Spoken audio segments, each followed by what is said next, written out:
Okay, yeah, I'm a real old green.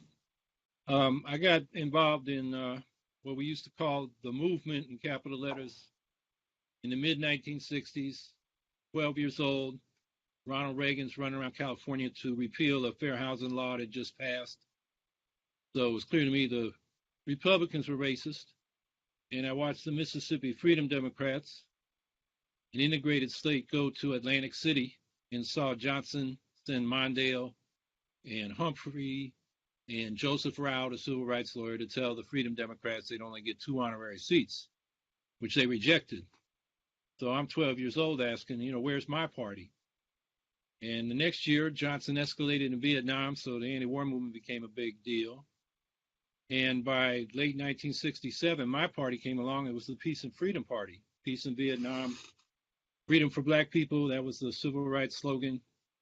And it actually had an ecology plank, whereas the old parties were still talking about natural resource and conservation. This was relating the structure of society and the exploitation of people as well as nature to the need for fundamental changes.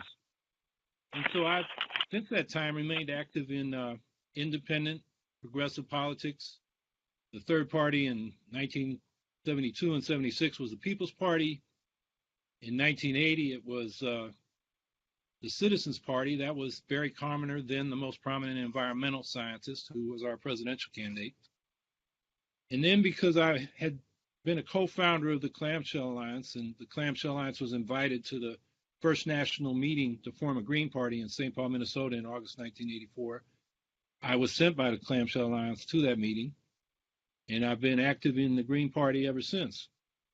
And along the way, I was involved not only in the anti-nuclear movement, but the anti-apartheid movement, organized both worker and consumer co-ops, been involved in a lot of union struggles as a construction worker and then as a Teamster. And the last year I retired. So I got a little pension from the Teamsters and the Carpenters and trying to live on that and be a full-time revolutionary. And so, some people call me the original Green New Dealer because I was the first candidate in the United States to run on that theme, which I did in 2010 for governor of New York for the Green Party. And we were calling for 100% clean energy by 2020 at that time. And that was because there was climate science saying that the rich countries should do that by 2020. 2 years earlier, James Hansen said the International Panel on Climate Change was too conservative, that its projection of 450 parts per million to get us to 2 degrees Celsius was dangerous climate change, that we had to get below at least 350 parts per million. And that's why Bill McKibben formed 350.org in 2008.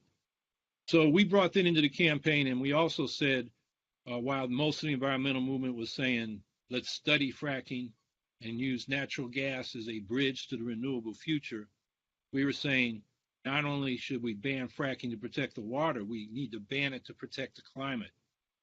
And subsequent research by some scientists right near where I'm living at now at Cornell found that natural gas is as bad as coal in terms of greenhouse gas emissions because methane is 86 times more potent in heating the planet than carbon dioxide is over the first 20 years in the atmosphere. And even though methane degrades faster, those 20 years are crucial because we're right up against it. And we want to get to 350 parts per million. That's the best climate science, not just from Hansen, but from the German Advisory Committee on Climate Change, from the Tyndall Center for Climate Change Research in the UK. And they're much more aggressive in what we need to do than the International Panel on Climate Change, which we have to remember, their reports have to be approved by the petrostates and the big carbon emitters, the US, Russia, Saudi Arabia, China, India. And they have made those reports underestimate the pace of climate change and understate what we need to do to avert dangerous climate change. Hansen's been saying for over a decade, if we get to 2 degrees climate inertia in the system and the tipping points, the positive feedback loops like Arctic ice melting, and instead of reflecting heat back into the atmosphere, absorbing it into the ocean, will get us, if we get to 2 degrees, we'll go right on to 3 or 4 degrees. And then we're facing a catastrophe, mass extinctions, ecosystem collapse, agricultural collapse, mass poverty, social conflict and wars. And we're looking at that coming by 2050 over and getting worse from between now and 2050. And it's even worse than that because the carbon dissolves in the ocean as carbonic acid, and it's killing off not just the corals, but potentially the phytoplankton, which provide 2/3 of the oxygen for our atmosphere. So some scientists say by the year 2100, the end of this century, and some of you, probably not me, unless I won't be around that long at 66, but some of you might be, you're facing suffocation. So there's no time to fool around. So, you know, when we ran on the Green New Deal in 2010, I didn't invent it. I got it from the Green parties in Europe, which were campaigning on it.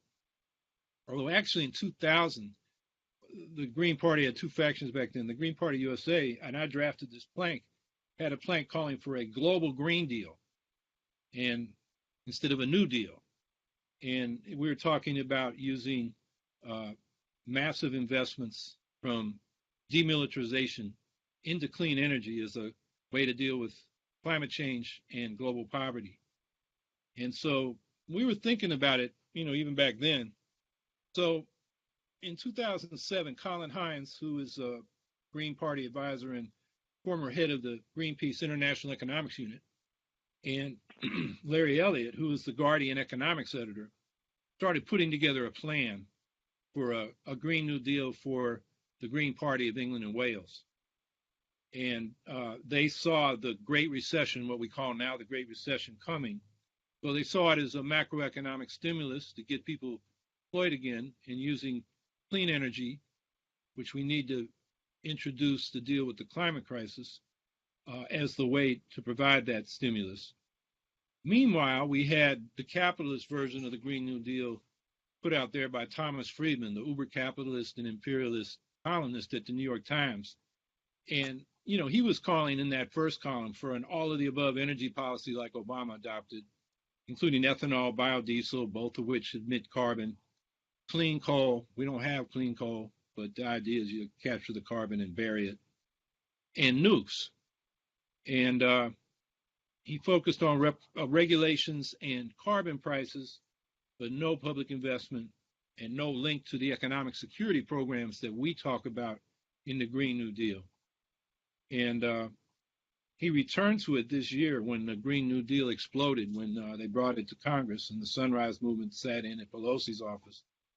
And what he said is, I wanted to recast, referring to his earlier column, green as geostrategic, capitalistic, and patriotic. The Green New Deal is, in other words, for American national security and economic leadership in the 21st century. I believe there is only one thing as big as Mother Nature, and that is Father Greed, aka the market. I am a green capitalist. And that's not what we've been talking about. And but you know, the Green New Deal has now become a contentious term. In 2008, there's been reporting that Barack Obama called for a Green New Deal. That's not true.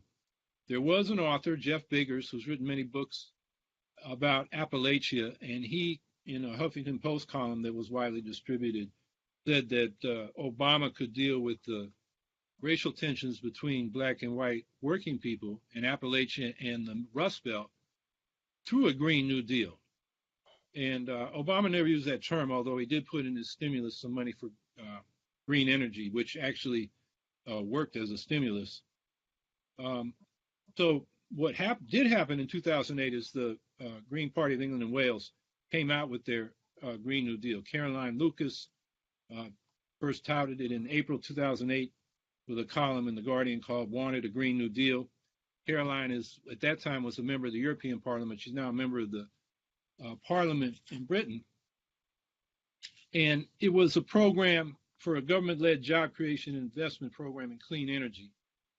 But it also tried to address economic justice issues with progressive tax reforms, including the windfall oil profits tax. Remember, oil prices were sky high then, and a crackdown on corporate tax evasion and offshore tax havens. And then they wanted financial sector reforms, including breaking up and re-regulating big banks by making some of them green public banks for clean energy financing, and imposing capital controls on the flow of capital in and out of the country and into and out of the financial sector and strategic industries. That was 2008. By March 2009, the United Nations Environmental Program was calling for a global Green New Deal. Again, the basic idea was to revive the global economy and create jobs to fight climate change with green energy investments. And remember, it's March 2009. We're in the middle of that economic crisis and the financial collapse. And by September, the European Green parties in their campaign for European Parliament were campaigning on a Green New Deal, which said we need investments in clean energy, not bank bailouts. They also wanted to harmonize and democratize monetary and fiscal policy across Europe, which is a big problem now because the fiscal policies are dictated from the center undemocratically. And you can see what happened to Greece in that case. And so the European Greens have run on a Green New Deal. They're running on it ever since, and they're running on it right now for European parliamentary elections that are happening this May. So going back to the Green New Deal that we've been talking about, for us, it was key to link questions of economic security to climate security. That was how we were going to get the political coalition we need to get all of these things. And we, recognized that the original Green New Deal was, as Ira Katznelson put in his book about that, titled When Affirmative Action Was White, it didn't really give equal opportunities to Black people in the South or Mexicans in the Southwest because of things like excluding agricultural and domestic workers from the Fair Labor Standards Act. And another problem was it didn't get us out of the Depression. It wasn't a big enough stimulus. It was World War II that did that. And while they talked about economic rights like health care and a job guarantee as early as 1935, when the Committee on Economic Security, with people like Francis Perkins and Harry Hawkins, talked about those things as well as what became Social Security. But they didn't go all the way at that time. Roosevelt did call for a second Economic Bill of Rights in his last State of the Union address in 1944, and he called for everybody having the right to a job, an income above poverty, comprehensive health care, decent housing, good education, and for small businesses and farmers, freedom from monopolistic competition. So we ran on that Economic Bill of Rights plus clean energy. That was our Green New Deal. And as I said, we called for 100% clean energy by 2020 and 2010, and no new fossil fuel infrastructure, starting with the fracking ban. And we have a single-payer Medicare for all type bill in New York. We were for that. The job guarantee, the energy stimulus would actually, the bottleneck, and this study goes back to the 90s when Ross Gelfspan, former editor and Pulitzer Prize winning journalist at the Boston Globe, had some Harvard and MIT scientists and engineers and got some old oil executives to see what it would take to convert to clean energy. They found out the bottleneck was labor. It's going to take a lot of work to make this happen. The technology's there.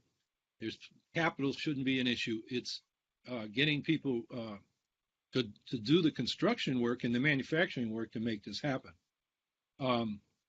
We want an income guarantee built into the income tax structure, a housing guarantee through a massive expansion of quality public housing, and fully funded public schools and tuition-free public college. I mean, at that time, I was running against Governor Andrew Cuomo. He wasn't governor yet. He was an open seat. He was calling for austerity to deal with the economic crisis because tax revenues were down, and we had a whole progressive tax reform program that would have provided more than enough money for all these programs I'm talking about. So sometimes we posed it as the Hawkins prosperity program versus the Cuomo austerity program. So we ran on again in 2014. Again, fracking came to the fore. It was really a mass movement. and Cuomo had to respond. We got 5% of the vote, the most for an independent party on the left in New York history, going back to the Liberty Anti-Slavery Party, except for two socialists who got 0.5% more in 1918 and 1920 for being the anti-war party in World War I. And so in 2018, we ran on it again, and we really didn't get much traction. It was really the press and the liberal left in the Democratic Party gave Andrew Cuomo a free ride. They did run Cynthia Nixon as a primary opponent, and the problem was, even groups like Democratic Socialists of America, which endorsed her, didn't do their homework. She maxed out for Hillary Clinton against Bernie Sanders. She was a Clinton-night Democrat, and she really didn't get the issues, particularly on climate change.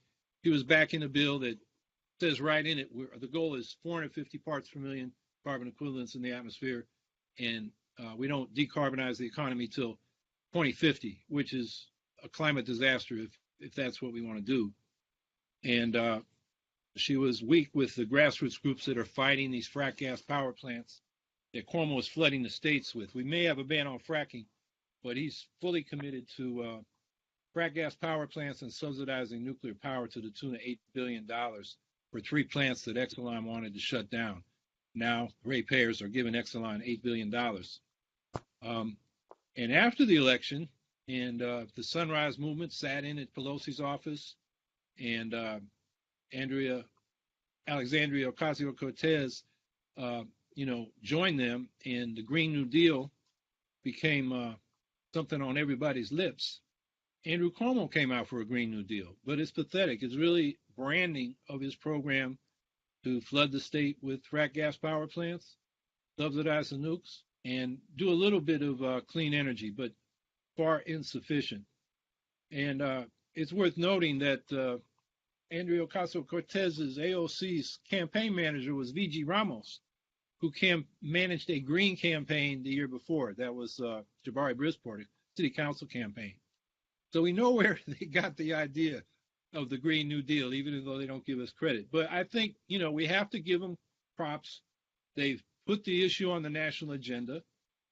And even though Pelosi has chopped it down to nothing but a non-binding resolution from the select committee they originally wanted, which would have subpoena power and the power to put legislation on the floor, they are going to make it an issue in the 2020 election. The Democratic candidates are all taking a position on it.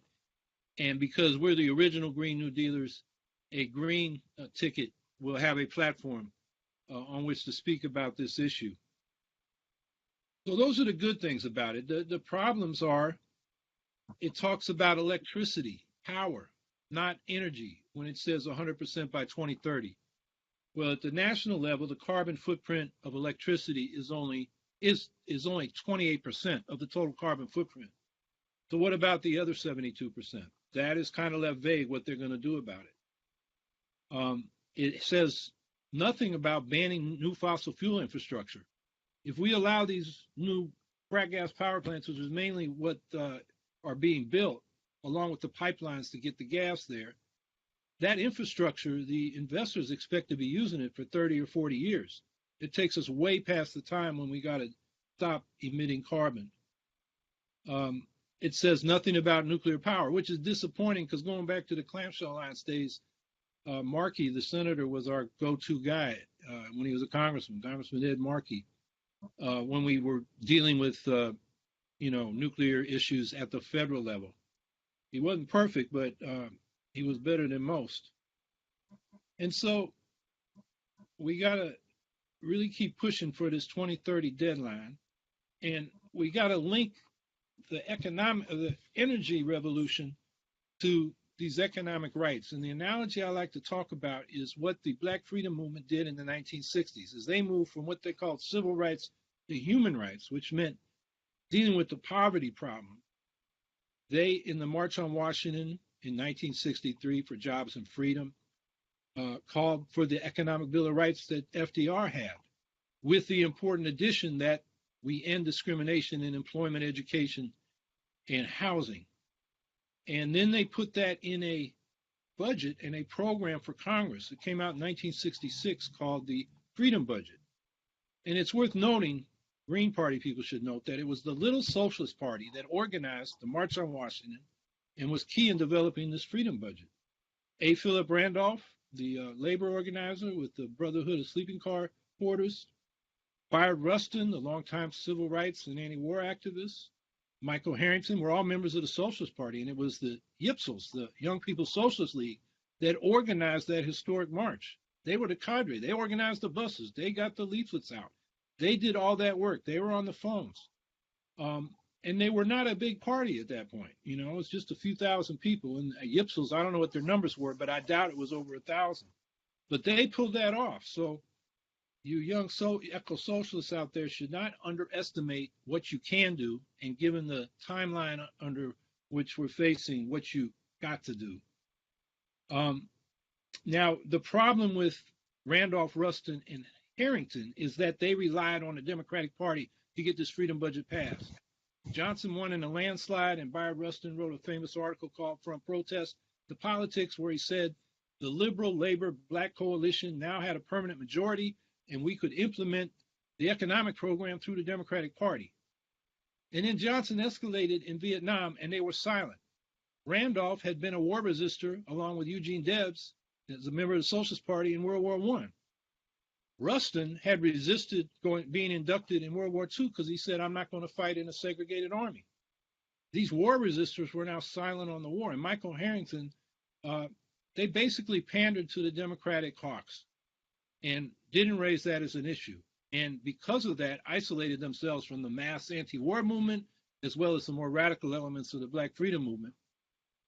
Dr. King, who was catching it from all sides at that point, you know, that was the height of Black power, he stayed independent. He even considered an offer to run with the Peace and Freedom Party. They weren't ready to really run a serious campaign, and he probably was smart not to do it. He organized the Poor People's Campaign, whose goal was to go to Washington and cause massive disruption until Congress acted this economic Bill of Rights. And I think that's the kind of path we should be looking to. So last point I'll get to is what an eco-socialist Green New Deal would involve, because the first thing we have to understand is we can get Medicare for all or a job guarantee passed, but we can't secure it as long as the capitalist power structure remains in place, because concentrated economic power translates into concentrated economic power. And it's not just their giving campaign donations to politicians and buying them off. It's that they can go on a capital strike. Give you an example. Dennis Kucinich, when he was what they called the boy mayor of Cleveland, he was in his 20s, got elected on a promise not to privatize their municipal power utility. And unlike most politicians, he kept his promise. So the bankers said, okay, boy, if you won't privatize, we're not going to roll over your line of credit. And every city needs a line of credit because taxes come in bunches, and you got to meet payroll every week and meet other expenses. So they cut off the line of credit and forced the city into bankruptcy and Kucinich out of office. That's the kind of private power that the capitalists have that if we don't address, none of these economic reforms and social reforms we win are secure. So that's the first thing why we need a socialist Green New Deal, an eco-socialist Green New Deal. And that has to be an economic democracy based on social ownership of the major means of production, democratic planning, and a reintegration and reconstruction of the city's countryside. And so we're talking about social ownership of key industries and services, an economic plan that ought to be developed in a democratic, decentralized, and federated structure. The local planning boards are elected by the people, and they in turn elect state boards, and the state boards in turn elect a national board that develops a plan that's coming from the bottom up based on people's preferences. One of the things we've got to emphasize is that the plan should be a plan to produce enough, but not ever more, because capitalism, by its competitive structure, generates endless growth, which is destroying the environment. And that's got to stop. So we need to talk about producing enough and distributing it fairly, not just producing more and then hopefully having the big pie trickle down to the rest of it. And in this kind of structure, the capital markets and the labor market will largely be replaced due to public banking and public money and a job guarantee. But small businesses, medium businesses, and commercial markets for goods and services should thrive. We prefer co-ops there, but self-employed farmers, working small business owners, all these people should, if you want to go in business because you get an idea you want to try, or you just like being working for yourself, those kind of enterprises should thrive within the framework of this larger economic plan.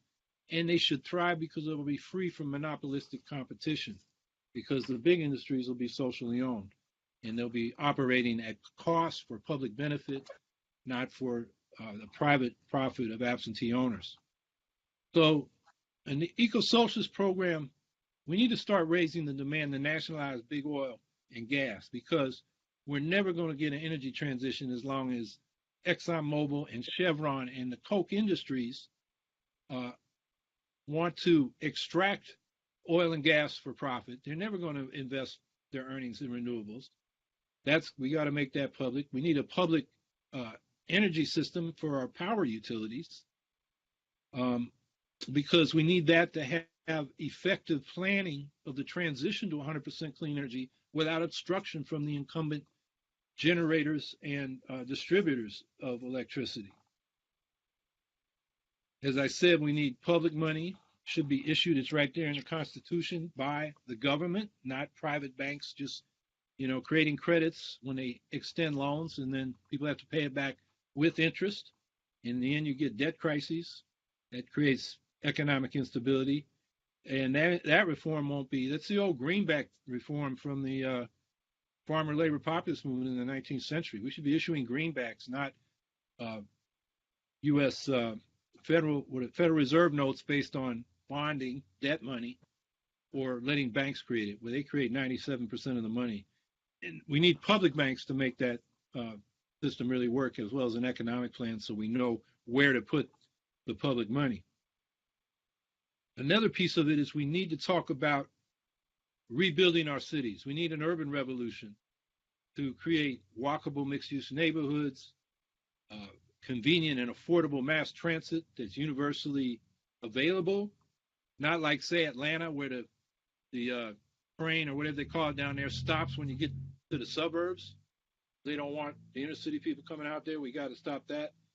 We need much more public housing to deal with the affordability crisis, which is nationwide. And we got to break up the race and class desegregation that is isolating white people to the point where they don't even know the people that they think are taking their jobs, the immigrants, the Muslims, the blacks, when in fact it's the capitalists that are giving them their problems. We need an agricultural revolution in rural reconstruction, because we need organic agriculture and small town manufacturing based on clean biodegradable feedstocks, because we're depleting our aquifers and our soils, and the insects are dying from biocides. And this is something that the scientists, you may have seen the stories recently. I mean, in a decade or two, we're going to be facing a collapse of insect populations. It means a collapse of ecosystems and a collapse of agriculture. I mean, this thing is right on top of us. So all these have to be elements. How are we going to pay for it? Well, a big part of it should come from deep military spending cuts and devoting the peace dividend to a global Green New Deal. We should be demanding that the U.S. be the world's humanitarian superpower instead of its imperialist military superpower that wants to make the world safe for exploitation by global corporations. I mean, this is how we make friends in peace instead of making enemies. And it's common sense. Another thing that we've got to address is that this capitalist system generates international, interstate competition for cheap labor, resources, markets, geostrategic military position, and endless war. And that's in the context of nuclear weapons hanging over our heads and nuclear annihilation being still on a hair trigger. The United States has not repudiated first strike. The weapons are on a hair trigger. A mistake could cause the whole thing to end. So that has got to be part of our program. So to people that say, what I'm talking about is too radical, I'll say, look at what we did during World War II. We nationalized 25% of manufacturing. during the World War II emergency to turn industry on a dime to create the arsenal of democracy that defeated the German Nazis, the Italian fascists, and the Japanese imperialists. And I would argue we should do nothing less today to defeat climate change. So I don't know how long I went, but I'll stop there. Okay. If you would like to be on Stack, go ahead and say your name, Stack, and your name. Stack, Heidi. Okay. Anybody else?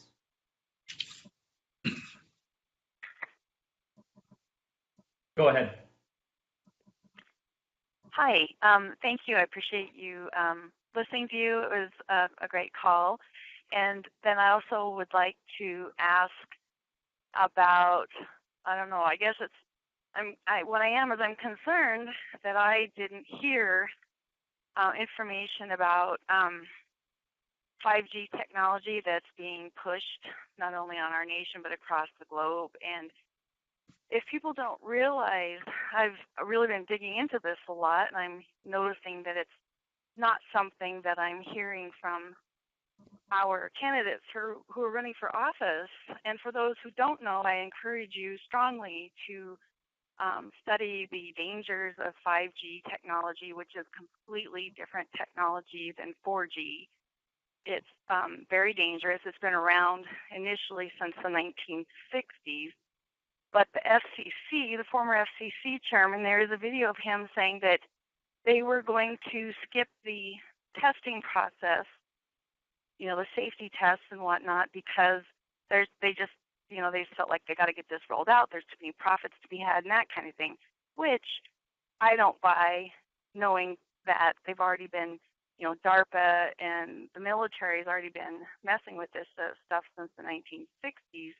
So they probably know very well what the implications are. Another thing I'd encourage you to look up is how this ties in with the geoengineering, the chemical spraying that they've been doing for decades, and now only in the last year and a half, I think it is, the government finally is acknowledging that they have been spraying us. And I know that at least 3 of the components is aluminum. I think it's barium and strontium or something like that, which if you look up studies on aluminum, that's going on our organic food. It's going on all our food, but even our organic garden and in our water and everything. Alzheimer's is skyrocketing as a problem in even down into the 50s and 40s, but also our bees. You can find studies that our bees are being affected by aluminum, and they too are getting Alzheimer's. Tying that in, so then that's the cloud they're spraying us, and supposedly they're supposed to be coming out in the next 6 months or something, saying that to start acknowledging this to the public and saying that these spraying that they're doing in this gray skies that we have almost all the time. I live in Montana. We are the big sky state, and we are not seeing our big blue skies. Very, very seldom. But anyway, this spraying that they're doing ties into the conductivity for the 5G. And also, then they're going to tell people that this is to help with global warming, to protect us from the sun and whatnot. But what it's doing, it creates like an inversion. And if you live in a place where you have inversions, what that does is keeps the heat in. But really what it is to help with the conductivity of the 5G, which is a microwave, very dangerous technology that will be a slow kill for humans and our animals. You talked about bees and our pollinators and insects being in trouble in a couple decades. Well, with this 5G rollout, it's going to be happening a whole lot sooner. So that, there's a whole lot more to it. You can look up, there's a petition by medical doctors and scientists that are against 5G. There's testimonies that have been taped in Congress that people aren't hearing about those by experts who are warning against this 5G.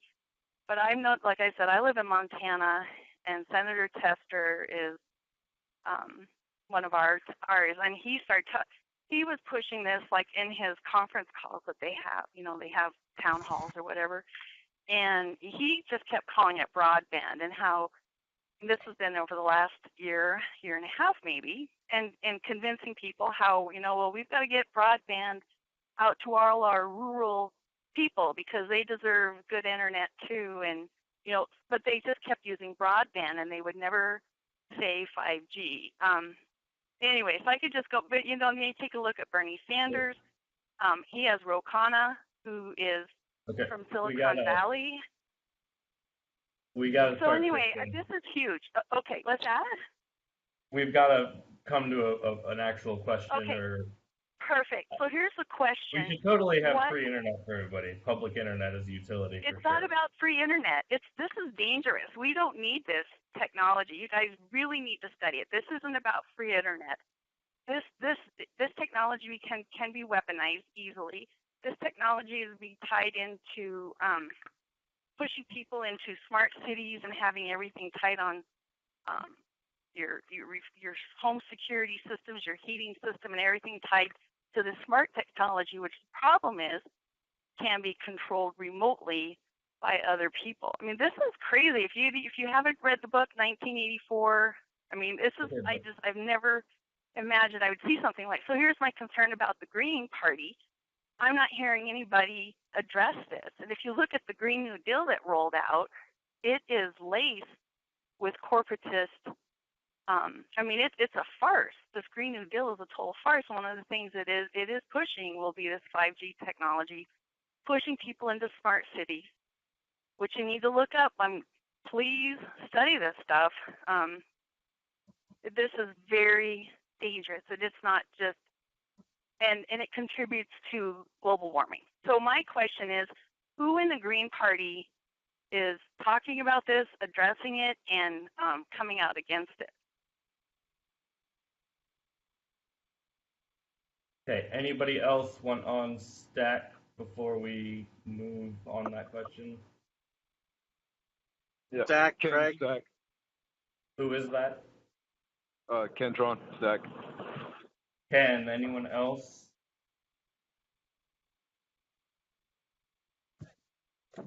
Go ahead, Ken. Yeah, first shout out to Heidi. I've been following the 5G, and I personally feel like the Green Party sometimes falls behind on up-to-date information, getting caught up in the details of however many years ago the focus was, and things move so quick now. 5G is actually a major health issue. It contributes substantially to health concerns as far as diabetes, especially cancer.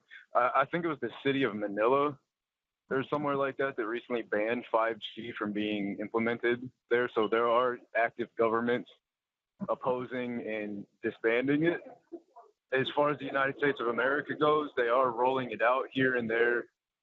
And there is a movement in not only in the medical science community, but also in the political science community to oppose and object against it. I personally feel like it's an attack on our well-being, and it hasn't been tested right. She's absolutely right. It needs to be addressed. The Green Party needs to have some kind of policy about it. It needs to be addressed by the Green Party, and I think we need to oppose and put a stop to it as soon as possible. We'll get to it when we know how to use it, but now is not the time. But my question is, my question for Howie. First off, thanks, Howie. Everything is great. Everything you've ever done, I love it. It's all good. And you were talking about the banks, how the banks have a way of bullying our politicians into doing their bidding. And my question is about cryptocurrencies, because you see cryptocurrencies as a combatant to bully banking right now. And I wonder, I mean, I see where the cryptocurrencies are going. I have faith in it. And, you know, on a 10, 20-year timeline, absolutely. As you see with JP Morgan, Chase Bank, they're being forced to make their own coin. Facebook's making their own coin. And they're not doing it willingly. They're doing it because they have to, because it's a more secure, safe transfer. It's better for the people. Cryptocurrencies are solid. And moving forward with the Green Party, what are your thoughts on what we are to do with integrating cryptocurrencies into how we empower ourselves, similarly to, like greenbacks and things like that. Do you consider cryptocurrencies to maybe be our greenbacks? Over. Oh, you want to go ahead and then we'll open up Stack?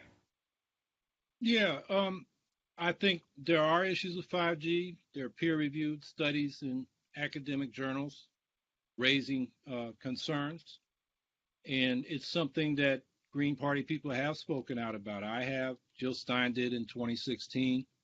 The Green Party in New York had a workshop addressing this question a few years ago. We were addressing it before 5G came out. We know that other countries have limits on broadband and Wi-Fi, particularly for children as they develop in schools. The thing I think we need to focus on in respect to this issue is the 1994 or 6 Communications Act that passed under Clinton, which basically preempted all local regulation of cell phone towers and that kind of thing, and said, you got to go through the FCC, which really didn't want to study it. So that has been a deterrent on research. And so we got to address that. The Communications Act is also why we have monopolization of mass media. And we need to go back to the kind of restrictions we had before against cross-ownership and monopolization within different markets. That's a whole nother question about media policy. So that is a scientific question that I don't think we have good answers on either side. There's a lot of claims, but it's one of those things that has not been well researched or debated in a public way. And I go back to that Communications Act that the Clinton administration passed is really suppressing that kind of discussion that we need to have. As far as the geoengineering and spraying, there have been accusations of that for years. I don't think they're confirmed, but if you can send me something that's confirmed, we'll look at that. As far as cryptocurrencies go, look, you can get people together to, say we'll trade on the basis of this currency. I don't want cryptocurrency. I want a real, solid, sound currency. That would be greenbacks issued exclusively by a monetary authority in the Treasury Department. That's the old greenback demand. That's what's in the Green Party platform. It's in the Green Party platform in the Green Party of England and Wales. And I think that's what we should be talking about. Public control of money issuance, not bank control. The banks now create 97% of our money just by saying, oh, we're going to lend money to you, and you'll create it by going to work and paying us back. And the problem is with the interest, you get interest, as Einstein said, compound interest is the most powerful force in the universe, and that ends up making it impossible for that system to be stable. So I think we got a good plank in the public money plank, and that's what I would say we focus on. Awesome, yeah. And also at this point, with a lot of cryptocurrencies, they are huge energy consuming. And something like you could power 40,000 houses for one Bitcoin being mined. Just insane amounts of energy consumption. So which could be worked out, but yeah. Can I respond to that? Direction. Yep. To the energy demand of cryptocurrencies, I think is the most enthralling aspect of it to me, because a world on cryptocurrencies at the current time is impossible with how much energy it consumes. We can put into play all the solar, all the wind, all the nuclear, everything. We could put it all together and we could not reach that energy demand. And so I actually think that that's kind of an angle that the Green Party can take to leverage power towards where our agenda ultimately is. And because we need something new. Ultimately, to power a world on cryptocurrencies, we need to find an alternative that is not only clean, but also outpowers everything in the solar system and actually increase the Earth's energy output on a global scale, on a global Green Deal. We would actually need to increase the Earth's energy output to implement a world based on cryptocurrencies. And I think that's one of the greatest parts to me. Anybody else? Anybody want on Stack? Craig Stack. Who is that, Craig? Tony Stack. Yes. Okay. Go ahead, Craig, then Tony. So I just wanted to comment back on the earlier question and statement. So in New Jersey, I'm a national delegate. I've approached a couple of Greens to get involved and have them put on Eco Action Committee. I do think the U.S. party does need to work a little bit more on getting information out there in some sort of formalized way about 5G. I do still hold some personal reservations on geoengineering, but I'm always open to hearing about it. And obviously, I think we need to be ready, because if their studies and results are going to come out, we should be ready to go with this. And the party needs to start to embrace that. And again, we're a party of many different people and all sorts of scopes, even on environmental issues. So I think that more people engaged and involved on that national committee could help put together some newer platforms and planks for the party to consider. My question for Howie is, what should we do to address the influx of knowledge with the Green New Deal now? Sunrise has jumped on this. If you trace Sunrise, they're big money funded people, and that's why all their events are staged. They have big banners, big signage. They always have people from other groups there recording stuff. So their influx of money and using money to get the attention. What should we do? Should we start to consider calling them out on it, continue to embrace it, and just change the narrative a little bit more? Is there more materials? I keep hearing of materials that National's working on to get out there to show our version of the Green New Deal. So any advice on how to handle that state by state would be great. Howie, do you want to? I can actually give real quick point of information on two of them. One is that platform amendments are coming up this year for 2020 in the National Committee, and two, that there's quite a bit of information about the Green New Deal on gp.org, and I know there's new graphics coming out, kind of side by side and contrasting. So those are just point of informations on those two. But how do you want to respond on the broader question about it? Yeah, I think the Green Party needs to do what a party should do, and that is run candidates on the Green New Deal. The Democrats are not going to implement it. That's really clear. And a lot of progressives are going to be disappointed, particularly after 2020, when they're likely to take power back in Washington, at least the presidency, probably the House, maybe the Senate, and they're not going to come through. And meanwhile, the crisis accelerates. So we can run on that. We can organize forums, educational programs in our communities. I've been attending a lot of those here in New York because it's an issue that we work on. Those people that can write should be writing and getting it published. David Schwartzman with the DC Statehood Green Party had an article today in Counterpunch. I'm writing one for them. Got another one in mind for Jacobin. And then, candidates in particular can, cultivate the media, cultivate reporters. I mean, you should be in a conversation with them. Like one reporter that published, I had a critique of Cuomo's Green New Deal. It's called the Gotham Gazette. It's read by the political class around the state, and particularly New York City. And, I blew Cuomo out of the water with that.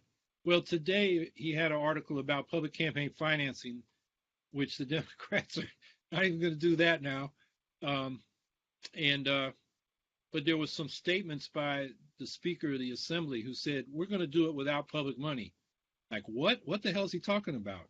And so I just wrote him some questions. He wrote back to me. I mean, we have a relationship. I'm helping him research that question. But when I want to come back to talk about the Green New Deal, the guy that will give me a forum, or his other reporters, him and other reporters will call me up when they want to talk about the Green New Deal in New York, or even nationally. So that's something that Green Party activists should do, and that is develop relations with the media, with reporters. You don't just send out a news release to everybody. Well, you do that, but then as you get to know these reporters, you'll find that some of them are really interested in what you're saying. Build a relationship with them. help them do their job, give them information, give them things that enable them to write stories that people want to read. So I think those are the things we can do. We're not going to be like Sunrise, which is, foundation funded and has all that student energy, the volunteers. That's important. That's going to, I hope they're able to sustain it through the presidential campaign. I hope they, are confronting those candidates through the Iowa caucuses, New Hampshire primary, and so forth, wherever they are, and get them to address the Green New Deal. And they're going to have a hard time because Pelosi's already killed it, as far as Congress goes. And then, what these candidates actually come out for from what was in the original AOC resolution, will tell people a lot. So those are my ideas on that. Okay, I've got Tony. Anybody else want to be on stack after Tony? Noah Stack. Okay, I got you. Anybody else? Go ahead, Tony. Hi, Howie. How's it going? Great to hear from you again. There's a lot of great. This is, I think, your best talk that I've heard yet on this. And so another in response to folks who are trying to figure out how to get education out there. One thing we're doing in our state is several folks in Asheville are going to give a talk on this very issue, and they can't make it tonight because they have a conflict, but they will be listening to your talk. So it's as much as we can get this message out here, no matter how many people show up to a call or a talk, it's very important to replicate this. So they're going to be doing a talk on the Green New Deal, and they will be giving it from an eco-socialist perspective on Wednesday here in North Carolina. So that's another thing we could be doing. I also think we should be doing more Zoom calls like this.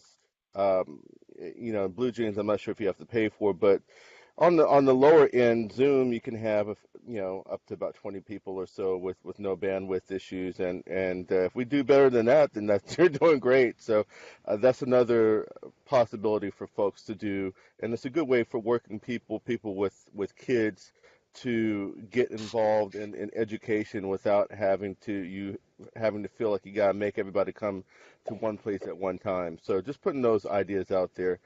My question is about it sounded like Howie, you started to talk about this in terms of taking public transit out further into the quote unquote suburbs or less urban areas and more rural areas.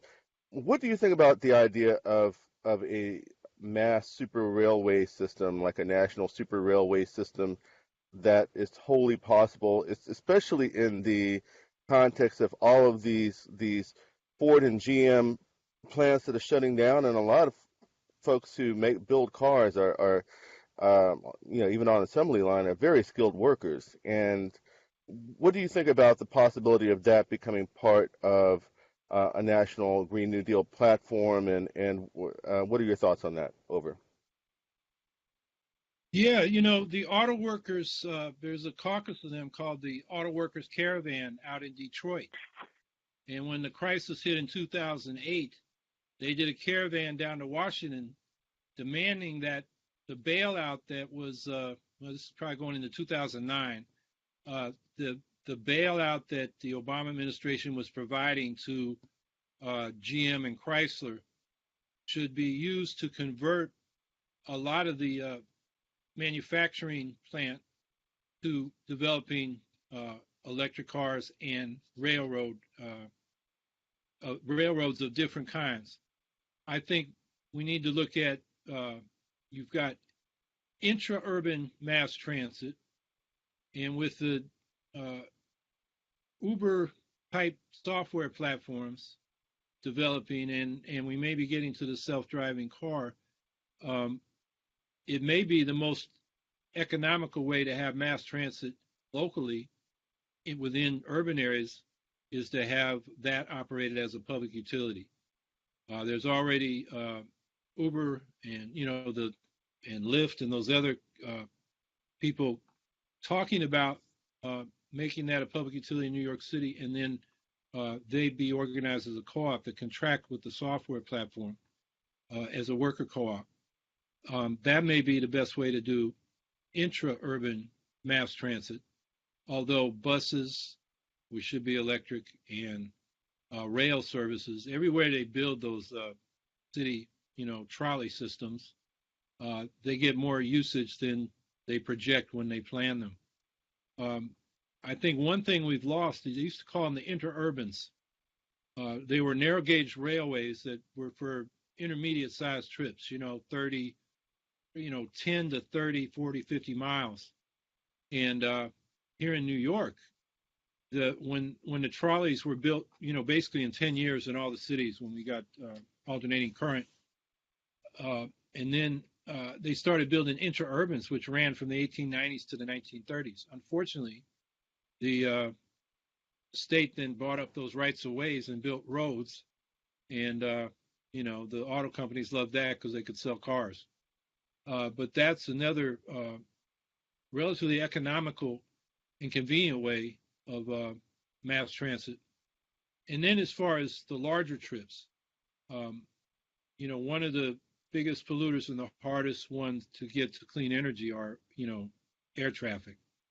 But a lot of trips, the Washington, New York type trip or San Francisco to Los Angeles could be done by high-speed rail. And Europe is doing this, China is doing this. That's a great project for the U.S. to do. Although I prioritize it, get the intra-urban first, then the intra-urban first, then the inter-urban, shorter trip, narrow gauge railroad, and then the high speed would be the third priority. But I think we should work on all of them. And that is, a public investment, infrastructure investment that we should be making ASAP. Awesome. I'll say we had a candidate for U.S. House in 2018 who ran on reestablishing a regional light rail through Southern Illinois, connecting it in with St. Louis, and that was something he'd been working on a decade before he ran, and he's going to work on it a decade after. But it was part of what he talked about when he ran for Congress. I've got Noah. Anybody else want on after Noah? Go ahead, Noah. Yes. Hello, Howie. My question for you is, how do you expect to change an entire culture based around non-renewable resources like oil and nuclear? How do you expect to change a culture that is based around that to 100% renewable energy? Over. I think it's a great question. A lot of people want to push individuals making different choices. The problem is I don't think we can shop our way to renewable energy. As Barry Commoner pointed out, going back to 1980 in his campaign, which was centered around an energy revolution. At that time, we were facing the second energy crisis, 70s, because of the Arab oil boycotts and price gouging by the oil companies. And, he said, we got to change how we produce. And those decisions are not made by consumers. For example, we didn't go to nuclear power because the public demanded it. They didn't go to their, what was around back then, Woolworths, and say, I want nuclear power. They didn't vote on it. They didn't tell their representatives they wanted. What happened was they were worried about running out of oil coming out of World War II. And so Truman formed something called the Paley Commission, which recommended, coming into the Eisenhower administration, that we should move to solar power. And Eisenhower said, no, we're going to do the quote unquote peaceful atom, because they really wanted the nuclear technology for the nuclear weapons program as well. That decision was not made by consumers, wasn't made by voters. It was made by the military industrial elites. And so it's not so much a matter of culture. People will walk where the roads are laid. And so if the electricity coming in is from solar instead of nuclear, the person at the end using the electricity really, they don't have to change their culture. They just have to push the button, switch the light on. So I think that's the way we need to look at it. The problem is the public policies that people want. You know, you can look at public opinion polling. People want clean energy. They want solar. They want wind. They want storage systems so that those intermittent sources are available. They want a grid that's flexible and smart so it can deal with the distributed nature of renewable energy. They're for all that. They're not so hot on fossil fuels. You know, we have a lot of air pollution. A lot of people die from illnesses. And nuclear power, you know, what are we going to do with the waste? What if there's an accident? So I think the people are ready for this. The problem in our culture, our political culture, our political structure is that public opinion doesn't translate into public policy. There was a famous study a few years ago. They call it the oligarchy study. And they looked at almost 1,800 cases of issues before Congress. And they looked at where the average voter stood and where the elites stood. And they found that in almost every case, the elites got their way, even though overwhelming public opinion wanted something else. That's the problem we face. It's not a matter of, you know, people being consumers. You know, there's some of that, but that comes back. Now, that is a problem, too, because, you know, people want, you know, everybody drives a truck now. They call it an SUV or a pickup truck, but these are big autos. And, you know, a lot of people want that for psychological reasons, for status reasons. And, you know, the way we deal with that, I think, is by having a eco-socialist system where we have an economic plan and we produce enough so people can have a good standard of living, but not so they can have a wasteful standard of living.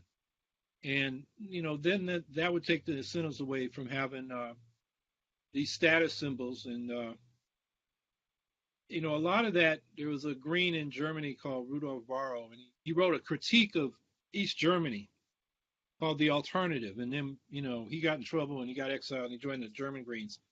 But he talked about compensatory consumption as a way people deal with the frustration they have in the workplace where they're bossed around and the economic securities they have. So they go to the marketplace and think they'll get happy by buying more stuff. And, you know, there's a lot of studies that show, you know, what makes people happy are relationships and not having to worry about economic security. You look at the happiness indexes around the world, the happiest countries are those that have a real floor on economic needs. And a lot of the consumption is collective through public goods and services. You know, the Northern European, Scandinavian countries are often at the top of those indexes because they have a lot of that. So I think it's a question of getting control of what we produce in the first place, not so much scolding people about what they're buying.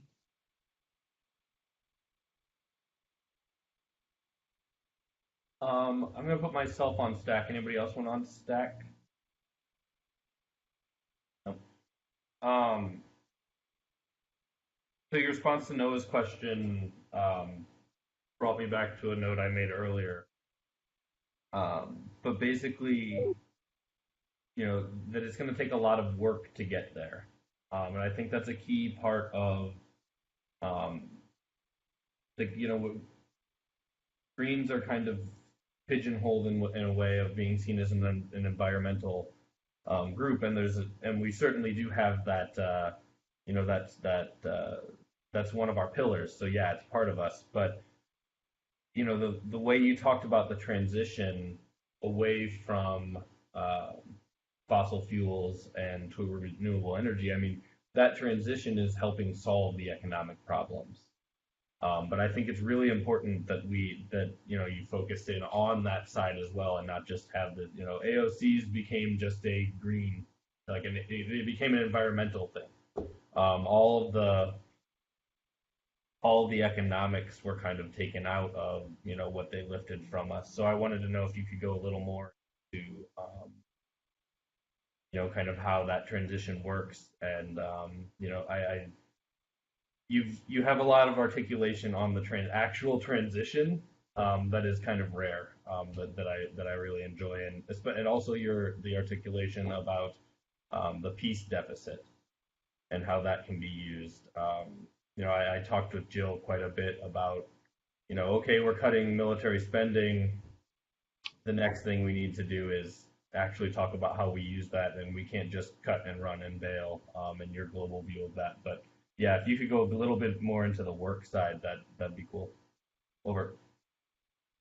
Yeah, well, actually, I think the strength of the AOC Markey resolution is it did include a job guarantee and Medicare for all, and listed a lot of other things that are related to economic security, not just clean energy. And they've been attacked for that. And there's an effort, even in the climate movement, to separate that out and just focus on energy.